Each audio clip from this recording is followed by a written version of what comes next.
రాష్ట్రంలో red book రాజ్యాంగం నడుస్తుందని మాజీ మంత్రి పేర్ని నాని మండిపడ్డారు. రోజు రోజుకి రాష్ట్రంలో ప్రేరేపిత హింస రెట్టింపు అవుతుందని ఆరోపించారు. కళ్ల ముందు దాడులు జరుగుతున్నా పోలీసులు పట్టించుకోవడం లేదని ఫైర్ అయ్యారు. నంద్యాల జిల్లాలో వైసీపీ నేత హత్య జరిగినా పోలీసులు పట్టించుకోలేదన్నారు. పవన్ కళ్యాణ్, చంద్రబాబు వీటికి సమాధానం చెప్పాలని డిమాండ్ చేశారు.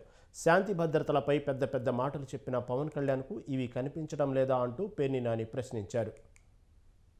తెలుగుదేశం పార్టీ నాయకులు చంద్రబాబు నాయుడు గారు కానీ, పవన్ కళ్యాణ్ గారు కానీ, లేదా భారతీయ జనతా పార్టీ మోడీ గారు కానీ సిగ్గుపడాల్సినటువంటి పరిస్థితి. మీ నాయకత్వంలో నడుస్తున్న ప్రభుత్వంలో, మీచే నడపబడుతున్నటువంటి ప్రభుత్వంలో పోలీసు వ్యవస్థ ఏ రకంగా మీరు దిగజార్చారనేది ఇవాళ నంద్యాల జిల్లాలో జరిగినటువంటి హత్యా సంఘటన ఎంత కిరాతకం అంటే, నంద్యాల జిల్లా హెడ్ క్వార్టర్కి, అంటే జిల్లా ఎస్పీ ఉండేటువంటి చోటుకి సీతారాంపురం అనే గ్రామం నుంచి నారపరెడ్డి అని చెప్పని ఆయన ఫోన్ చేస్తే పోలీసు రారు. ఏం చేస్తారా అంటే, ఈ నారపరెడ్డికి చెప్తారు, నువ్వు ఇక్కడ ఉండబాకు, నీ చంపేస్తారు, మేము ఆపలేం, నువ్వు వెళ్ళి పోలీస్ స్టేషన్లో దాక్కో, నువ్వు అర్జెంట్కి వెళ్ళిపో పోలీస్ స్టేషన్కి.